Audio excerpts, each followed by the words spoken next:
Main ગેટમાંથી આપણે અંદર આવીએ એટલે આવી રીતે સિક્યુરિટી સાથે વાત કર્યા વગર અજાણી વ્યક્તિ અંદર ના આવી શકે. સેન્સર લોકવાળી આવી રીતની સિસ્ટમ લાગેલી છે. આટલી જગ્યા છે, બાજુમાં આવી રીતે લિફ્ટ છે. અહીંયાની આગળ નેમ પ્લેટ લાગેલી છે, કલાનિકેતન એપાર્ટમેન્ટ. સીસીટીવી કેમેરા છે. અને આપણે ફર્સ્ટ ફ્લોર ઉપર જઈએ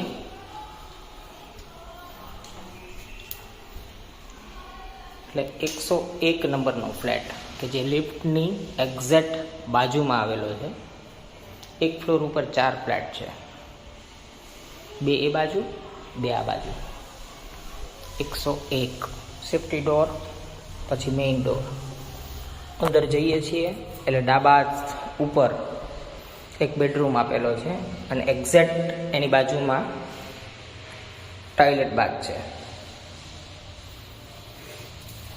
આ છે પહેલો રૂમ. આની આ બંને બારીઓ આ અને આ બંને રોડ ઉપર પડે છે, વચ્ચે કબોટ આપેલો છે. અહીંયા એક દરવાજો છે એ રૂમમાંથી, જે આપણે ખોલી અહીંયા વોશિંગ મશીન છે, કપડાં સૂકવવા માટેની જગ્યા છે. વોશિંગ એરિયા અલગથી આપેલો છે, આ એક્સ્ટ્રા જગ્યા છે બીજી. આવી રીતનો આપણને પોર્ચ મળે છે અહીંયા.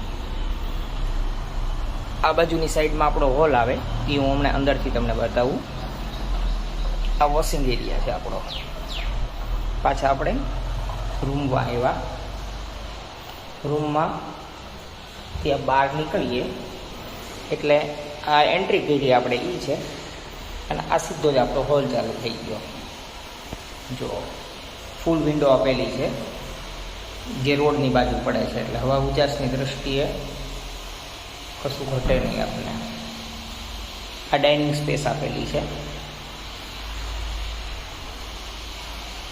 આવી રીતે ડાઇનિંગ સ્પેસ છે. એની અંદર પણ એક વિન્ડો આપેલી છે.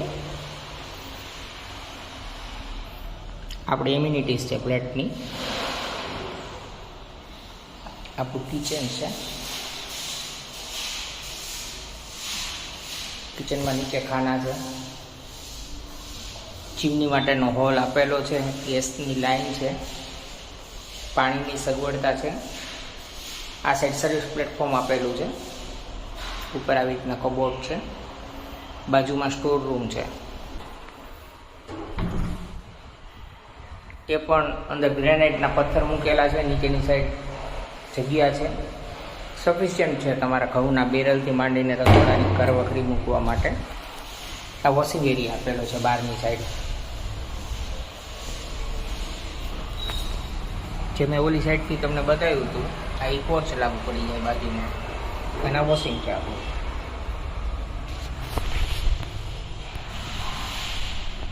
આ ડાઇનિંગ સ્પેસ. પછી આવી રીતે અહીંયાની સાઈડ વોશ બેઝિન આપેલી.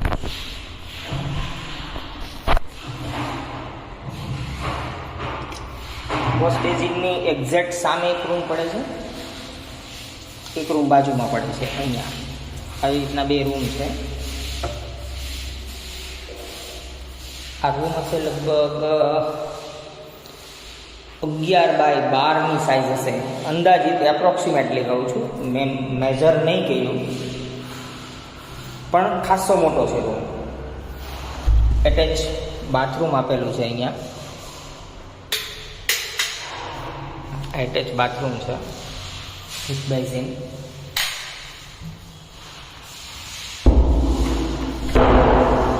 અહીંયા વિન્ડો આપેલી છે જે રોડ સાઈડ ઓપન છે. રોડ સાઈડ જ ખુલે છે એટલે હવા ઉજાસની દ્રષ્ટિએ આ રૂમમાં પણ કોઈ પણ જાતનું કન્જસ્ટેડ કે હવા ઉજાસ વગરનો એવું નથી.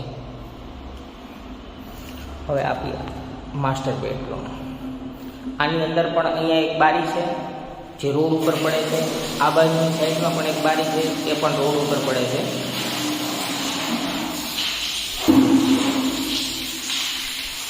અહીંયા એક દરવાજો આપેલો છે. યસ, દરવાજો ખોલો એટલે આ બંને બાજુ રોડ છે. કાટખૂણો થાય છે અહીંયા. કાટખૂણા ઉપર જ આપણો ફ્લેટ આવેલો છે એટલે હવા ઉજાસની દ્રષ્ટિએ અહીંયા કંઈ ઘટતું નથી. ગ્રીનરી છે સરસ મજાની. આ રૂમમાં પણ એટેચ બાથરૂમ આપેલું છે. અહીંયા 3 રૂમ છે, ત્રણેયની અંદર એટેચ બાથરૂમ છે. સરસ મજાનો હોલ છે હવા ઉજાસવાળો. રસોડું છે, વોશ બેસિન છે, ત્યાં 2 બેડરૂમ છે. કોઈ પણ જગ્યાએ લીકેજ કે ભેજનો પ્રોબ્લેમ નથી. ફ્લોરિંગ પણ એકદમ સાફ સુથરું છે.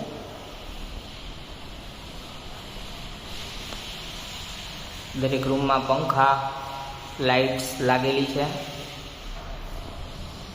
તે પણ ચાલુ હાલતમાં.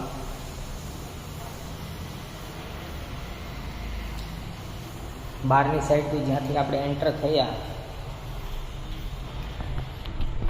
ત્યાં એક રેક આપેલું છે. તેને તમે શું રેક તરીકે ઉપયોગ કરો અથવા તો ઇન્વર્ટર માટેનો પોઈન્ટ છે, એની અંદર ઇન્વર્ટર પણ રાખી શકો છો. આ છે એ આ બાજુવાળાનું છે, 104 વાળાનું. જ્યારે આપણું છે એ 101 નંબરનો બ્લોક છે. Parking area,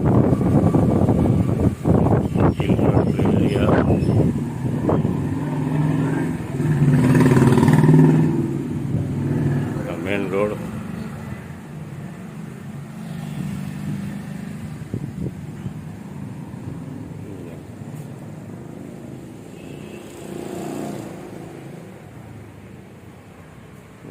parking.